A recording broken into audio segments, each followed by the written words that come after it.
When the world is just too much, turn it off and turn on positive, encouraging K-Love. I'm gonna praise. World off. K-Love on. K-Love is sunshine for my soul. I love K-Love. Listen now on your radio, online, or on the free K-Love app. K-Love makes me feel so good. Positive, encouraging K-Love.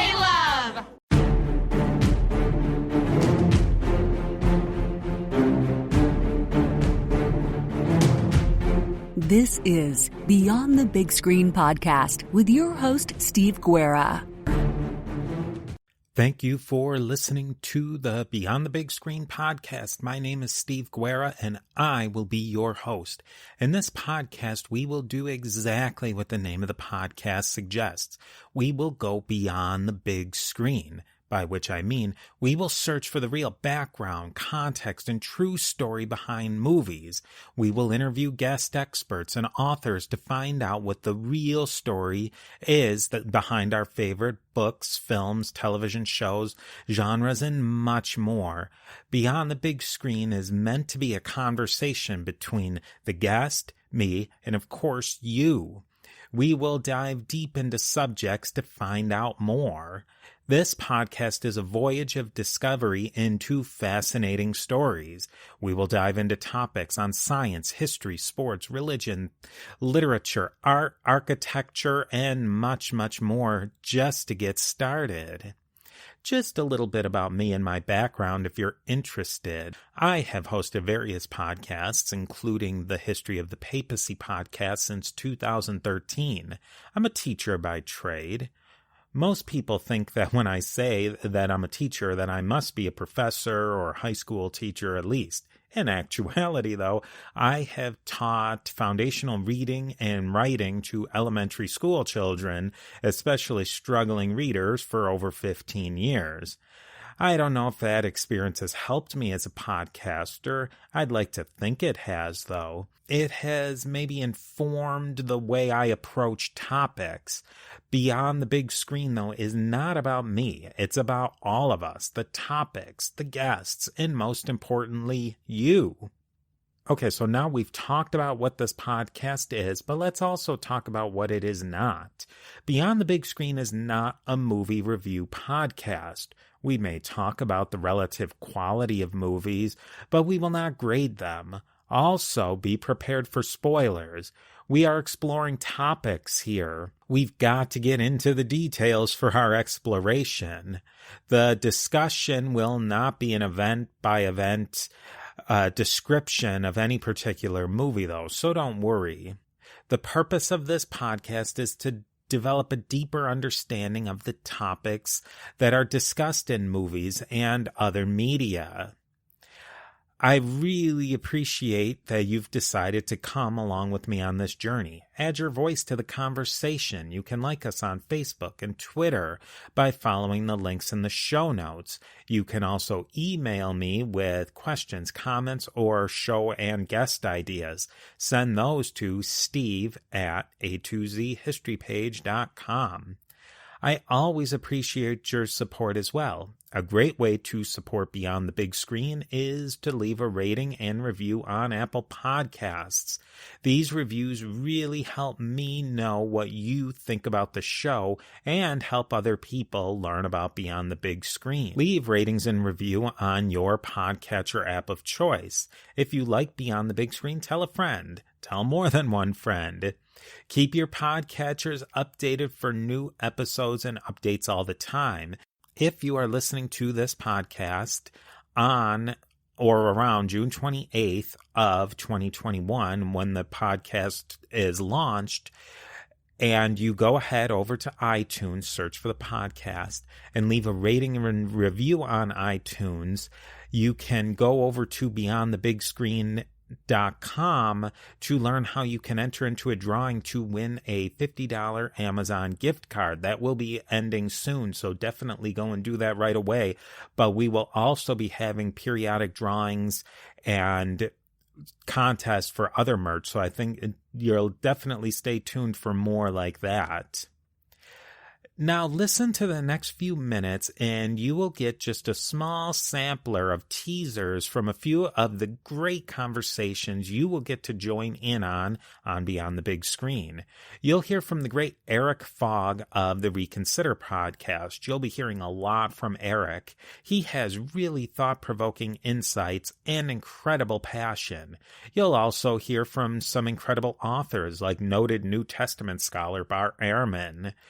We talk frequently with someone who you are likely familiar with, our own Scott Rank of the History Unplugged podcast. Finally, the last little teaser we have is you will hear a little bit of a very personal story of a veteran, storyteller, and podcaster, Ray Christian. I hope you enjoy these teasers, and I will see you next time beyond the big screen.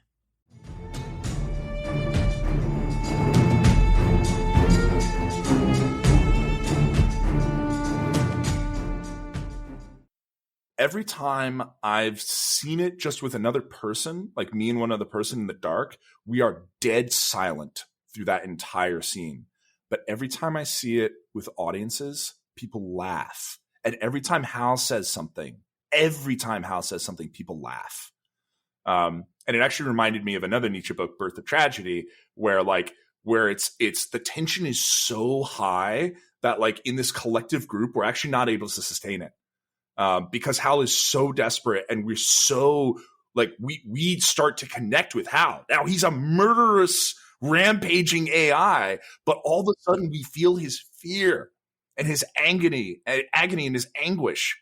And so these audiences, we actually like laugh because we can't sustain that tension in a bunch of other people. It's just too much. It's too intimate. It is too intimate for us to be able to fully experience it in a big group of people. And so people, you know, when Hal is saying, I've made a terrible mistake, Dave, and I'm very sorry, people laugh and it's absurd. But I think that was intentional because it's just too much for us. And that's how human Hal is in some ways. Not in the same way as the replicants who are very familiar human. Hal is still in the uncanny valley. He's still weird and we don't like him, right? But we do feel empathy for his fear of death. And oh God, it's just so good. It's so well done.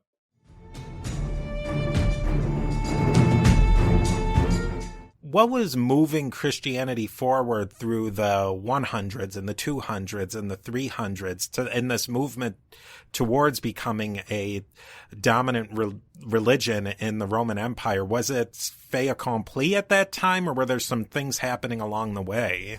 It wasn't at all a fait accompli. And you might think if you go from 20 people to 3 million people in 300 years, you've got to have some mass conversions going on. You know, there need to be like these Billy Graham rallies where thousands of people come forward. I mean, how else is it going to happen? What I argue in my book is that it doesn't have to be that way. There was a sociologist of religion some years ago who wrote a book about this topic. Rodney Stark wrote a book called The Rise of Christianity.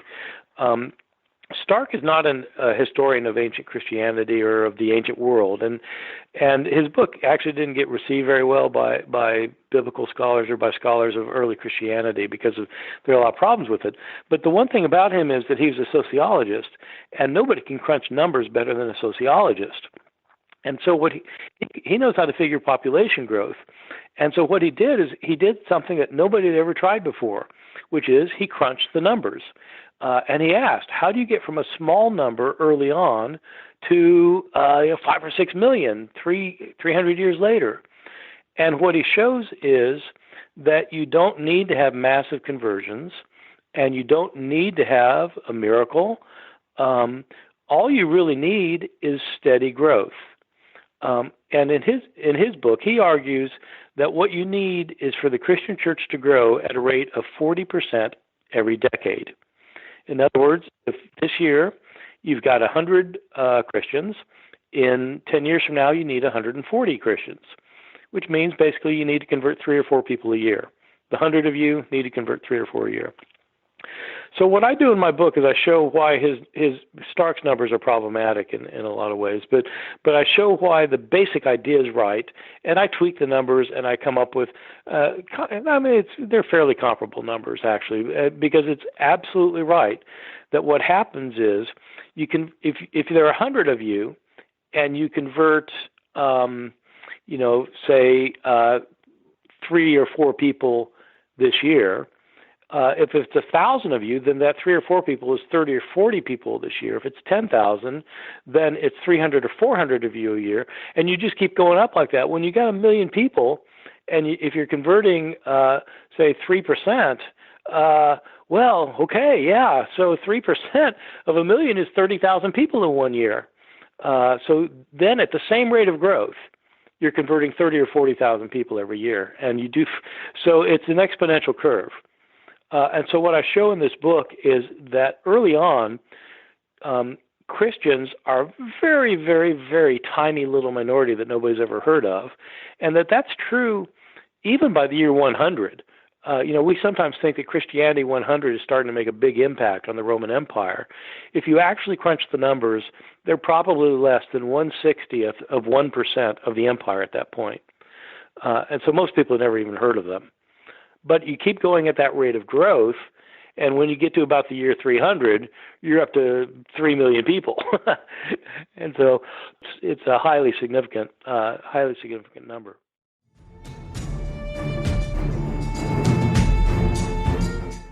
How do viruses mutate, and how quickly do they mutate when they're passing between people? Yeah, viruses are under selection pressure, just like living things are. So there's some disagreement in the biological world as to whether viruses are alive or not. So kind of dance around that subject. But just like living things, they have they have genes that they're trying to pass on to the next generation. Sometimes these viruses have genes that make them incredibly fast and deadly, and so they have to spread in a really short amount of time. And if the disease has milder symptoms, then they're going to be spreading. They have a longer amount of time to spread. So from the virus's perspective, lethality to your host is actually not a good thing. So some viruses mutate more quickly than others. So, for example, every single year we see a new strain of the flu, right? So that's why we have to get a new flu shot every year. But dengue, the dengue virus actually only has 4 strains that we currently know about.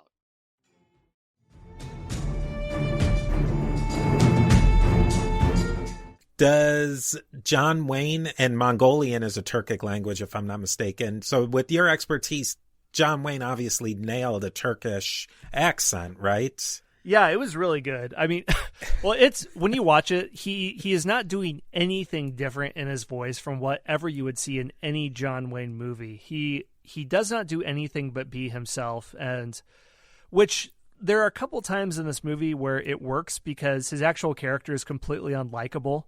He kidnaps his wife, and she develops Stockholm Syndrome for him. And if you don't bank on the fact that it's John Wayne and you're watching the movie and think, okay, he's the protagonist, so I guess I'm supposed to root for him.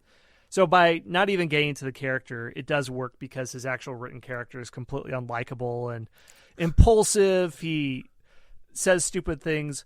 I feel this totter woman is for me. My blood says take her, pilgrim. So he's totally impulsive, completely unlikable. It doesn't work as history, and it also doesn't work as film.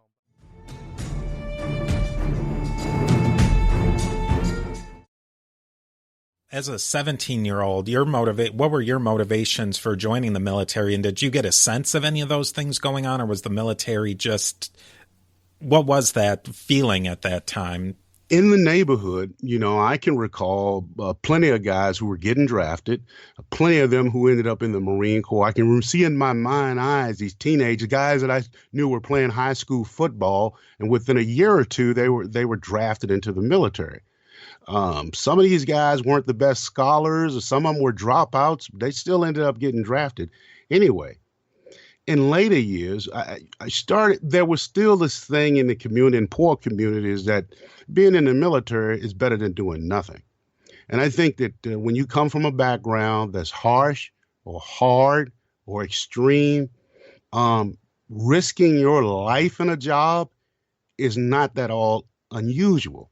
The military is a shot. They pay you money. Yeah, you could get killed, but you could get killed fixing a car, just walking down the damn street. So it's a different kind of mindset and environment like that. You don't get as many people who join purely for patriotism.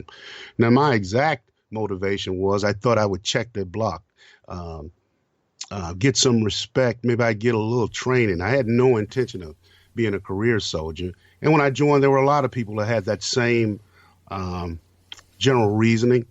There were guys who graduated from high school or didn't graduate from high school, young, kind of athletic, didn't really have anything going, factory job maybe. The military was interesting. And for me, I was also looking for the excitement angle. That may not have been everybody's cup of tea, but I had that, had no other options. It was appealing to me. That sounds too like you were probably coming at a time where the factory jobs, it was probably on the horizon that some of those jobs weren't going to be there very long. Oh, it was becoming very, very clear as you saw people losing those jobs. I can remember when I was in high school, people actually dropped out of high school to get jobs at the tobacco factory. Now, thinking back in that time, minimum wage was about $3 an hour. Guys could drop out of high school and get a job at the tobacco factory for $6.50 an hour. And I can remember guys dropping out 10th, 11th, and 12th grade. But within about 2 years, all those guys were laid off from those factory jobs. It didn't last. Didn't last.